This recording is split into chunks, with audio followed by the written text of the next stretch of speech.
The year was 1456, and the corridors of European palaces whispered with secrets that could topple kingdoms. But none would prove more devastating than what was about to unfold behind the gilded walls of one particular royal court. A scandal so explosive, so unthinkable, that it would be buried beneath centuries of lies and diplomatic cover-ups.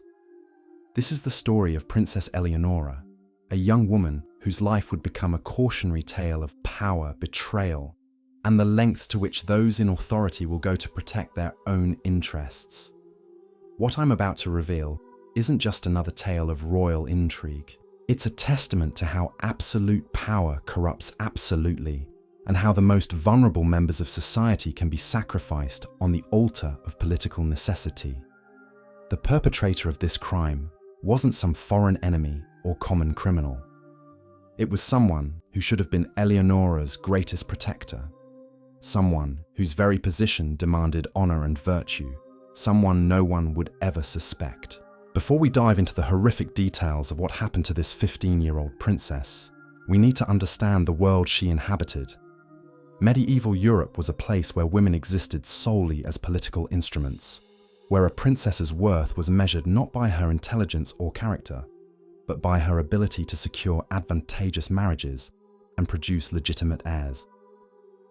In this rigid hierarchy, female autonomy was not just discouraged, it was literally inconceivable. The kingdom where Eleonora lived was particularly unstable during this period, surrounded by ambitious neighbors and plagued by internal religious tensions. The royal family's grip on power was tenuous at best. The king had only recently consolidated his authority after a brutal succession crisis that had divided the nobility and left deep wounds throughout the court. In this environment, reputation wasn't merely important, it was everything. A single scandal could reignite old conflicts and provide ammunition to those who questioned the monarchy's legitimacy. Princess Eleonora was born into this treacherous world in 1441, the daughter of a king who ruled through calculated brutality and a queen who had learned to prioritize political survival over maternal instincts. From her earliest years, Eleonora was groomed not for happiness or personal fulfillment, but as a valuable asset in the complex chess game of European diplomacy. Her education focused on languages, music, and the subtle arts of court life, all designed to make her an attractive bride for whatever foreign prince might best serve her father's political ambitions. But there was one member of the royal family who seemed different from the rest. The Duke of Belvoir, the Queen's own brother, had built a reputation as a man of honor and distinction. A veteran of numerous military campaigns, he was respected throughout the kingdom for his strategic brilliance and apparent devotion to duty. He had never married, claiming that his obligations to the crown prevented him from pursuing personal happiness. This carefully cultivated image of noble sacrifice made him one of the most trusted advisors in the kingdom. The Duke took what appeared to be a special interest in his niece from her earliest childhood. While the king and queen were occupied with matters of state, he filled the role of devoted uncle, bringing her exotic gifts from his travels and spending hours teaching her subjects that went far beyond the typical education of a medieval princess. He introduced her to Latin and Greek literature, philosophy and poetry, always presenting himself as the enlightened alternative to the stifling conventions of court life. These private lessons began when Eleonora was just 7 years old. What started as seemingly innocent educational sessions gradually became something far more sinister. The Duke positioned himself as Eleonora's confidant and intellectual guide, the one adult who truly understood her potential in a world that valued women only for their reproductive capabilities. He created elaborate justifications for why their lessons needed to be conducted in complete privacy, away from the prying eyes of her ladies-in-waiting and other court attendants. As Eleonora entered her teenage years, the Duke's attention became increasingly inappropriate. The gifts he brought her became more intimate, silk undergarments from distant lands, perfumes that he would personally apply to her wrists, and books of poetry with carefully marked passages about forbidden love. When she expressed discomfort with these gestures, He would alternate between reassuring her that she was misunderstanding his intentions and suggesting that her rejection would cause him profound emotional pain. The psychological manipulation was perhaps even more damaging than the physical abuse that would eventually follow. The Duke convinced Eleonora that what was happening between them was a sacred secret, something that elevated her above other girls her age. He twisted religious scripture and philosophical concepts to justify his actions, creating elaborate intellectual frameworks that made his behavior seem like a form of enlightenment rather than exploitation. The Duke's knowledge of the palace's secret passages, gained through his military planning responsibilities, allowed him to visit Eleonora's chambers undetected. These encounters were carefully timed to coincide with religious observances when the palace was nearly empty, or during hunting expeditions when attention was focused elsewhere. He used his understanding of court schedules and his position of trust to create opportunities for abuse while maintaining his public image as a devoted uncle and loyal servant of the crown. The grooming process intensified as Eleonora approached her 15th birthday. The Duke began systematically isolating her from potential sources of support, subtly undermining her relationships with her ladies-in-waiting by suggesting they were jealous of her beauty and intelligence. He convinced her that the normal courtship rituals of the palace were beneath someone of her exceptional qualities, that she was too special for the crude young nobles who might have been appropriate suitors. When the physical abuse finally began, it was couched in language of education and privilege. The Duke convinced Eleonora that their relationship was something that transcended ordinary moral boundaries, a connection that proved her superiority over other members of the court. He alternated between treating her as a sophisticated woman beyond her years and reminding her of her childish inexperience, keeping her constantly off balance and dependent on his interpretation of reality. The cycle of abuse and reconciliation created a trauma bond that made it nearly impossible for Eleonora to seek help, even if she had believed anyone would take her word over that of the respected Duke of Belvoir. When she tried to resist or express doubt about their relationship, he would become cold and distant, withdrawing the emotional support she had come to depend on until she would beg for his forgiveness and affection. By the autumn of 1456, the inevitable had occurred. Eleonora, now 15 years old and still unmarried, began showing unmistakable signs of pregnancy. The timing could not have been worse for the royal family's political ambitions. They were in the midst of delicate marriage negotiations with several neighboring kingdoms, agreements that depended entirely on Eleonora's perceived virtue and availability as a diplomatic bargaining chip. The discovery of her condition sent shockwaves through the inner circle of the royal family. Though these tremors were carefully contained within the palace walls, court physicians were summoned in absolute secrecy and sworn to silence under penalty of death. Their examinations confirmed what the Queen had desperately hoped was merely an illness or temporary condition. In the rigid moral framework of medieval Europe, an unmarried princess's pregnancy was not merely a personal scandal. It was a political catastrophe that could justify wars, dissolve alliances, and destroy centuries of carefully maintained bloodlines. The revelation threatened everything the royal family had worked to build, and their response would reveal the true nature of their priorities. When Eleonora finally gathered the courage to identify the father of her unborn child, she expected that justice would finally be served. Surely, she thought, the physical evidence of her uncle's crimes would force the adults around her to acknowledge what had been happening and take appropriate action. The naivety of this hope would soon be crushed under the weight of royal pragmatism and political calculation. The confrontation that followed between the king, queen, and the Duke of Belvoir would determine not only Eleonora's fate, but the very soul of the kingdom itself. What transpired in those private meetings would demonstrate just how far those in power were willing to go to protect their own interests, even at the expense of an innocent child who should have been under their protection. The Queen's response to her daughter's revelation would haunt the corridors of power for generations to come. When Eleonora finally spoke the truth, identifying her uncle as the father of her unborn child, she watched her mother's face cycle through shock, disbelief, and finally a terrible, cold calculation.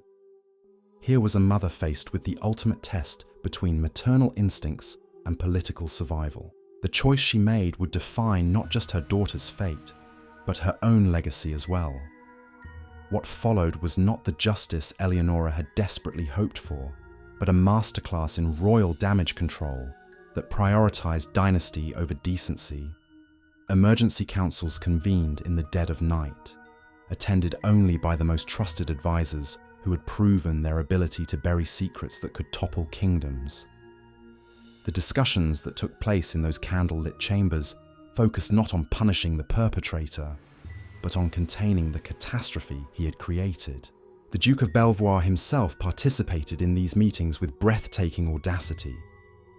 Far from showing remorse for his heinous crimes, he leveraged his position and knowledge to protect himself from consequences. He reminded the king of his crucial military support during the succession crisis, his connections among the nobility who might withdraw their backing if he were disgraced, and his possession of state secrets that could prove embarrassing if they fell into enemy hands. The negotiations that followed were a monument to cynical pragmatism. The king found himself trapped between his rage as a father and his responsibilities as a monarch, forced to bargain with the very man who had violated his daughter. The Duke held all the cards in this twisted game, his military connections and political knowledge making him too valuable to punish and too dangerous to cross. The solution they crafted was as elaborate as it was cruel. The Duke would accept a prestigious diplomatic posting to a distant eastern court, presented to the kingdom as a reward for his years of loyal service. Meanwhile, Eleonora would disappear from public life entirely, her existence effectively erased from the official narrative of the royal family. The cover story they constructed was a masterpiece of calculated deception. Princess Eleonora, it would be announced, had contracted a mysterious wasting disease that required complete isolation and treatment by the kingdom's finest physicians. Prayer services were organized for her recovery, with the royal family making public displays of grief and concern that would have been touching if they weren't completely fabricated. The performance was so convincing that even members of the court who suspected something darker chose to accept the official version, rather than risk their positions by asking uncomfortable questions. The medieval mind was accustomed to sudden illnesses and divine punishment, making the story plausible enough to satisfy those who preferred not to dig deeper. While this elaborate fiction played out in public, Eleonora herself was moved to a remote wing of the palace that had been abandoned for decades. The rooms selected for her confinement were chosen specifically for their isolation, with windows that were bricked over to prevent anyone from seeing in or out. She would spend the remainder of her pregnancy in this twilight existence, attended only by servants who had been carefully selected for their loyalty and thoroughly intimidated into silence. The months that followed were a study in systematic psychological torture designed to break Eleonora's spirit before her child could be born. The servants who tended to her were forbidden from speaking beyond the bare minimum necessary for her physical care. Books, writing materials, and any form of entertainment were denied to her, ostensibly to prevent her from documenting her situation, but actually as punishment for the shame she had supposedly brought upon the family. The only visitor she received was a priest who came weekly to hear her confession, though he had been carefully instructed to report anything she said directly to the king. These sessions became exercises in futility, as Eleonora's attempts to seek spiritual comfort were met with lectures about accepting God's will and maintaining family honor above personal suffering. The physical conditions of her imprisonment were deliberately harsh, designed to remind her constantly of her fall from grace. The rooms were kept cold in winter and stifling in summer, with no adjustments made for her comfort or the child she carried. Her diet was restricted to the most basic foods, with rich fare forbidden under the excuse that it might harm the baby. though the real purpose was to break her spirit through systematic deprivation. The beautiful gowns and jewels that had once marked her status as a princess were replaced with rough woolen garments, more suited to a peasant. Every aspect of her former identity was methodically stripped away, replaced with a crushing anonymity that served to remind her that Princess Eleonora no longer existed as anything more than a problem to be managed until it could be permanently solved. As her pregnancy progressed, the psychological toll became increasingly evident. Deprived of human contact and intellectual stimulation, Eleonora began retreating into herself, creating elaborate internal worlds where she could escape the horror of her reality. She would spend hours in conversation with imaginary companions, recreating happier memories from her childhood, before her uncle's corruption had poisoned her existence. The servants reported hearing her singing lullabies to her unborn child in the middle of the night, the only expression of maternal feeling she was permitted in her prison-like existence. These moments of tenderness stood in stark contrast to the episodes of rage that would sometimes overcome her, where she would scream accusations at the stone walls, naming her uncle's crimes in detail to an audience of shadows and silence. Meanwhile, the Duke of Belvoir had settled comfortably into his new diplomatic position, playing his role with characteristic skill and shamelessness. His reports back to the kingdom were praised for their insight and intelligence, his negotiations with foreign courts proceeding smoothly as if nothing had happened. He even took a young wife from a noble family of his host country, finally providing himself with the cover of respectability he had previously lacked. When news of Princess Eleonora's supposed illness reached him at his distant posting, he sent an appropriately sorrowful response, praising her virtues and lamenting the loss to the kingdom. This letter was carefully preserved in the official archives as evidence of his loyal service and proper grief, another layer in the elaborate fiction that protected him from the consequences of his crimes. As winter approached and Eleonora's pregnancy neared its end, preparations began for the final phase of the cover-up. A midwife was brought in secretly from a distant province, chosen specifically because she had no connections to the court and could be easily silenced if necessary. The birth itself would be attended by the absolute minimum number of people, with each sworn to secrecy under the most severe threats the crown could devise. The child, when it came, would disappear as completely as its mother had, spirited away to a fate that would never be officially recorded or acknowledged. Some whispered of a monastery in the mountains where bastard children of the nobility were raised in ignorance of their true parentage. Others suggested darker possibilities that were too terrible to speak aloud, even in the most private chambers of the palace. The birth itself unfolded like a scene from hell's deepest chambers. On a bitter February night in 1457, Eleonora's screams echoed through the abandoned wing of the palace, her cries of agony muffled by thick stone walls that had been chosen precisely for their ability to contain secrets. The labor was long and brutal, complicated by months of physical deprivation and psychological torment that had weakened her young body beyond its natural limits. The midwife, a weathered woman whose face betrayed no emotion, worked with mechanical efficiency while two trusted servants held Eleonora down during the worst contractions. No comfort was offered beyond the bare minimum needed to ensure the child's survival. Pain relief was considered unnecessary for someone who had brought such shame upon the royal house. The message was clear. This suffering was deserved, a natural consequence of her supposed moral failings.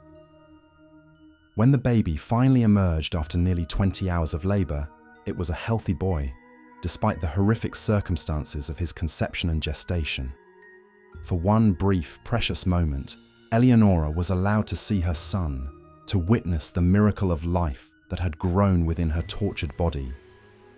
She reached out desperately, her fingers barely brushing his tiny hand, before he was wrapped in coarse cloth and taken from her arms forever. Her pleas and desperate screams for her child filled the chamber. but they fell on ears that had been hardened by royal gold and threats of execution. The infant disappeared into the night, carried away by shadowy figures whose faces she would never see again. Some accounts suggest he was taken to a remote monastery where bastard children of nobility lived anonymous lives as future monks. Others whisper of darker fates that were considered more permanent solutions to the problem he represented. The removal of her child marked the beginning of a new phase in Eleonora's torment.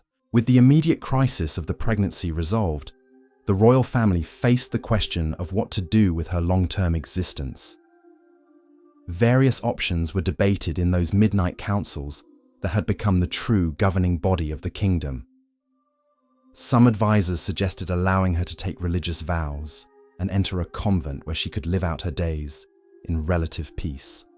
Others feared that even behind convent walls, she might find ways to communicate her story to the outside world.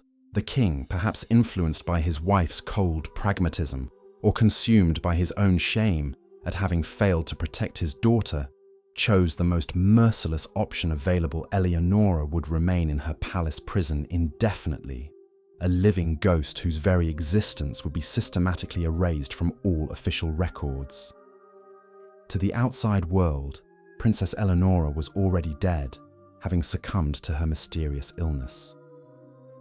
An elaborate funeral was staged, complete with an empty coffin, and a period of official mourning that fooled even foreign diplomats. The erasure of her identity was methodical and thorough, executed with the same precision that had characterized the cover-up of her abuse. Every portrait of her was removed from the palace galleries and destroyed, with artists who protested facing imprisonment until they agreed to cooperate. One family portrait was literally painted over to remove her image, leaving an unexplained gap that observant courtiers learned not to question. Official documents were systematically altered to eliminate any trace of her existence. Court scribes worked through countless nights creating new versions of genealogies, succession records, and diplomatic correspondence. Even her childhood possessions were gathered and burned in a great bonfire that consumed toys, books, and personal items that bore her name or initials. The ladies-in-waiting who had served her were disbanded and scattered to distant convents or married off to minor nobles in remote provinces, each carrying strict instructions never to speak of their former mistress. Within months of her supposed death, it was as if Princess Eleonora had never existed at all, except in the memories of those who now carried the burden of enforced silence. The efficiency of this historical genocide was both impressive and terrifying, demonstrating just how completely those in power could reshape reality when their interests demanded it. But Eleonora herself refused to disappear as completely as her captors intended. Confined to her stone prison with nothing but time and desperate determination, she began documenting her story in the only ways available to her.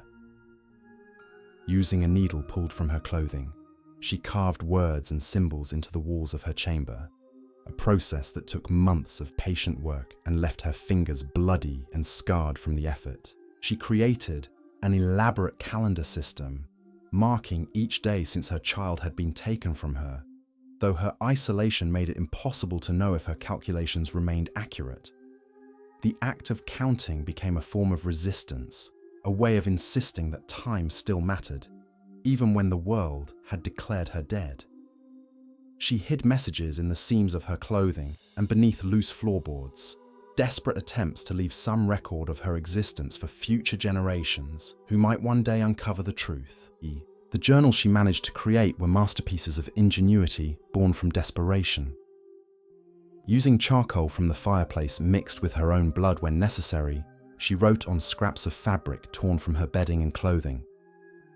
She developed a crude cipher to protect her words, though the code was more a product of her deteriorating mental state than any systematic attempt at encryption. In these hidden writings, she poured out not just an account of her abuse and imprisonment, but also poetry of heartbreaking beauty, philosophical musings on the nature of power and justice, and desperate letters to the son she would never see again. One entry, carved deep into the stone wall, and dated approximately 3 years after the birth, simply read, Today, I forgot the color of his eyes. I am losing him again, piece by piece, memory by memory. The servants assigned to tend Eleonora developed complex feelings about their imprisoned charge over the years of her captivity. While they maintained their silence out of genuine fear for their own lives and families, many were deeply disturbed by what they witnessed daily. They watched a young woman who should have been enjoying the prime of her life instead waste away in conditions that would have been considered cruel for the lowest criminal, one elderly maid, in a deathbed confession decades later that would be dismissed as the ravings of a dying mind, spoke of the princess's attempts to maintain whatever dignity remained possible under such circumstances. She described how Eleonora would insist on saying morning and evening prayers, would request that her meager meals be served with whatever ceremony could be managed in her prison, and spent hours teaching herself additional languages using the few books she was eventually permitted. These small acts of resistance made the guards and servants increasingly uncomfortable, serving as constant reminders that they were complicit in the slow destruction of an innocent woman whose only crime had been falling victim to a predator who should have protected her. The psychological weight of this complicity began affecting the staff, with several requesting transfers to other duties and others developing drinking problems that helped numb their consciences. The Queen herself seemed to age rapidly during these years, though whether from guilt or the general stresses of maintaining such an elaborate deception remained unclear. Servants occasionally witnessed her staring at the sealed wing of the palace where her daughter remained imprisoned, her expression carrying a profound sadness that she could never publicly acknowledge. She never spoke of Eleonora directly, but her behavior suggested a woman haunted by choices that had seemed politically necessary, but proved spiritually devastating. The king became increasingly tyrannical and paranoid as the years passed, perhaps tormented by his own complicity in his daughter's suffering. He instituted ever harsher laws regarding moral conduct that seemed designed more to assuage his guilt than to promote actual virtue among his subjects. His court became a place of whispered fears and careful words, where everyone understood that certain topics were absolutely forbidden, and certain questions must never be asked. Meanwhile, the Duke of Belvoir continued to thrive in his distant diplomatic posting, his letters home filled with accounts of successful negotiations and cultural achievements that enhanced his reputation throughout Europe. He established himself as a patron of arts and learning, commissioning works that celebrated the glory of monarchy and the importance of maintaining proper social order. The irony of a child predator funding moral philosophy apparently escaped everyone, or perhaps they simply chose not to see it. As Eleonora entered her 20s, still imprisoned in her stone chambers, her mental state began showing signs of serious deterioration.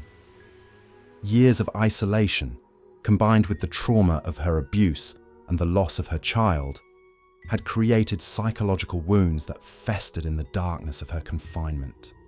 She developed elaborate delusions about her son's eventual return to rescue her, creating detailed fantasies about their reunion and the life they would build together once justice finally prevailed. Each morning she would prepare for his arrival, arranging her few possessions in anticipation of departure, only to collapse in renewed despair each evening when he failed to appear.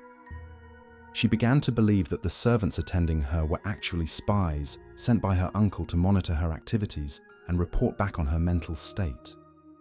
This paranoia led to periods of violence where she would attack anyone who entered her chambers, resulting in her being physically restrained for days at a time. The combination of physical restraints and psychological trauma accelerated her decline dramatically.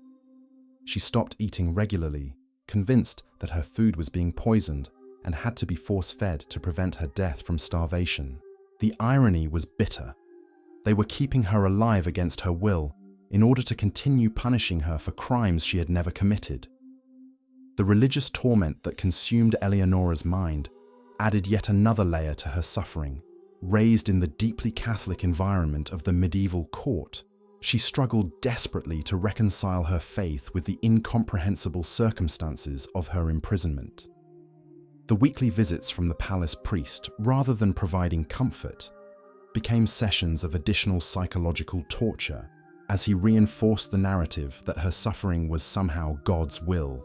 She began developing her own theological interpretations during the endless hours of solitude, seeing herself as a Christ-like figure suffering for the sins of others, particularly the sins of the powerful men who had orchestrated her destruction. These blasphemous thoughts, which she recorded in her hidden writings, would have horrified the religious authorities had they discovered them, but they provided her with a framework for understanding her incomprehensible situation and maintaining some semblance of sanity in an insane world. The physical deterioration accompanying her mental decline was equally devastating. By her 25th year, servants reported that she appeared decades older than her actual age, her hair completely grey, her face lined with premature wrinkles carved by years of anguish.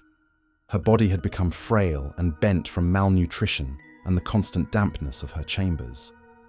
A chronic cough developed from the poor air quality, and her eyesight began failing from years of inadequate lighting. Yet even in this deteriorated state, moments of terrible clarity would pierce through the fog of her damaged mind. During these lucid periods, she would rage against her captors with an eloquence that reminded listeners of the intelligent, educated princess she had once been.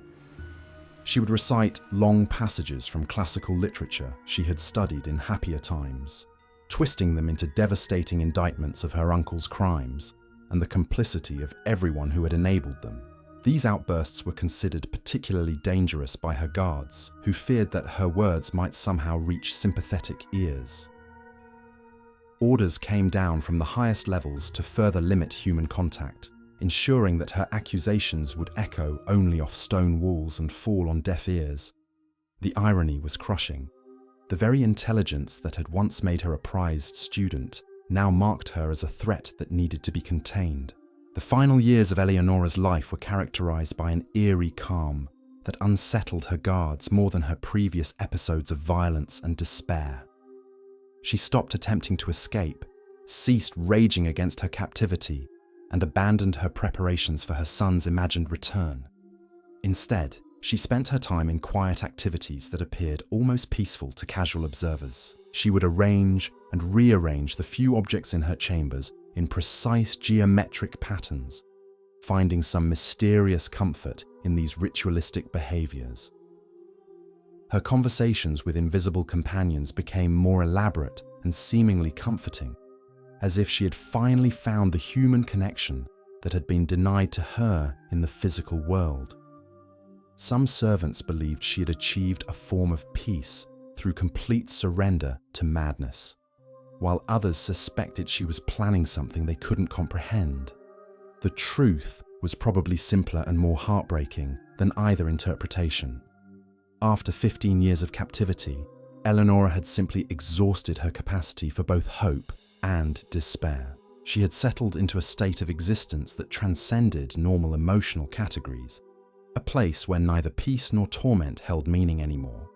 She continued breathing, eating when forced, and moving through the motions of life, but the essential spark that made her human had been systematically extinguished. The circumstances surrounding her death at age 28 remain shrouded in mystery and conflicting accounts. The official report, such as it existed in the carefully controlled documentation of her non-existence, stated simply that she had been found dead in her bed one morning, having apparently passed away peacefully during sleep. This sanitized version fit perfectly with the narrative of a long illness finally claiming its victim. However, the servant who discovered her body later provided a very different account in whispered conversations that would only be recorded decades after the fact. She described signs of a violent struggle, though whether with another person or with death itself remained unclear. The chamber showed evidence of disturbance, with furniture overturned and scratches on the walls that suggested a final desperate fight for life or perhaps freedom.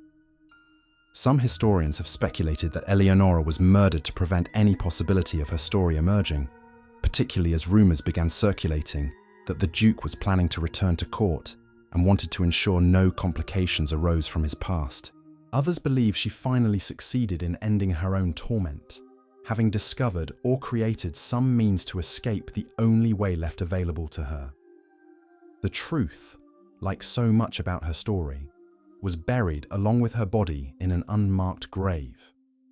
The immediate aftermath of her death triggered another flurry of activity designed to eliminate any remaining traces of her existence. The rooms where she had been imprisoned for 15 years were subjected to thorough renovation, with particular attention paid to removing or covering the messages she had carved into the stone walls. However, the workers assigned this task were either incompetent or secretly sympathetic, because they failed to discover all of her hiding places. Loose floorboards remained undisturbed, messages sewn into old tapestries went unnoticed, and some wall carvings were simply plastered over rather than properly removed. These oversights would prove crucial centuries later, when historians finally began piecing together the true story of what had happened within those chambers. Her body received no ceremony, no marker, no official acknowledgement of its disposal. She was buried during the darkest hours of night in an unconsecrated corner of the palace grounds, her grave deliberately left unmarked to ensure it could never become a site of pilgrimage or remembrance. The servants who had attended her during her imprisonment were dispersed with generous payments and severe warnings about the consequences of breaking their silence. Several would eventually violate these agreements in their final years, providing deathbed confessions that would contribute crucial pieces to the historical puzzle. But at the time, their testimonies were dismissed as the ravings of dying minds, convenient cover for those who preferred the official version of events. The Duke of Belvoir returned to court 5 years after Eleonora's death, his diplomatic missions having been declared successfully completed. He was received with full honours, treated as a returning hero who had sacrificed personal comfort for the good of the realm. His past crimes had been so thoroughly buried that even court gossips seemed to have forgotten the whispers that had once surrounded his relationship with his niece. He lived for another 20 years after his return, accumulating wealth, honours, and a reputation as one of the kingdom's most distinguished elder statesmen.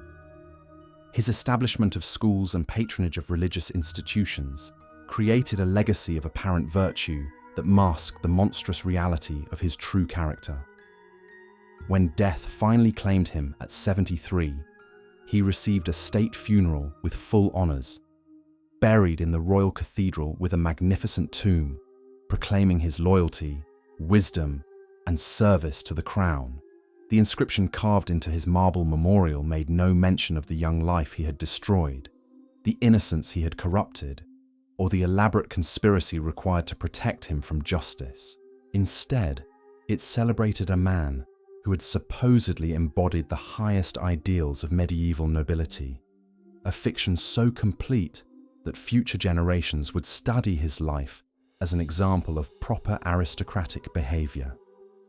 The Queen survived her daughter's death by only 3 years, though whether from natural causes or the psychological toll of her complicity remains uncertain.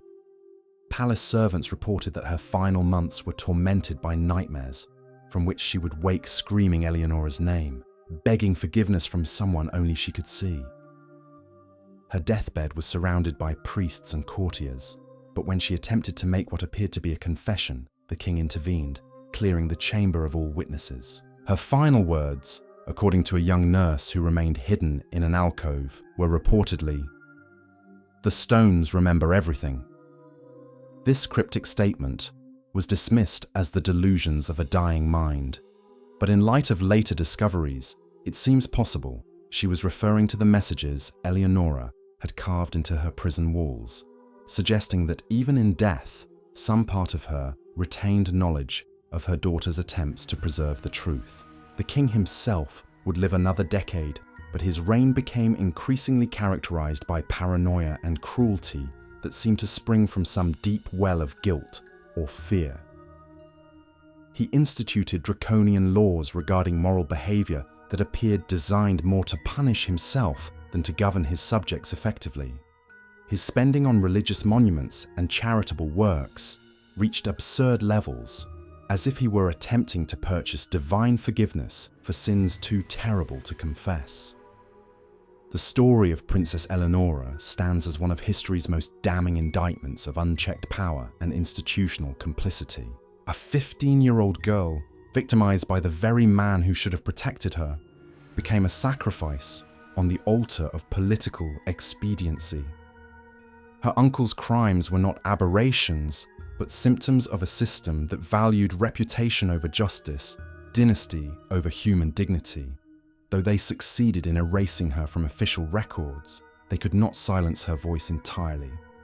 The fragments of her testimony, carved in desperation into stone walls and hidden beneath floorboards, eventually surfaced to reveal the truth they had fought so desperately to bury. Princess Eleonora's legacy reminds us that power without accountability breeds monsters, and that sometimes the most important stories are the ones someone tried to destroy.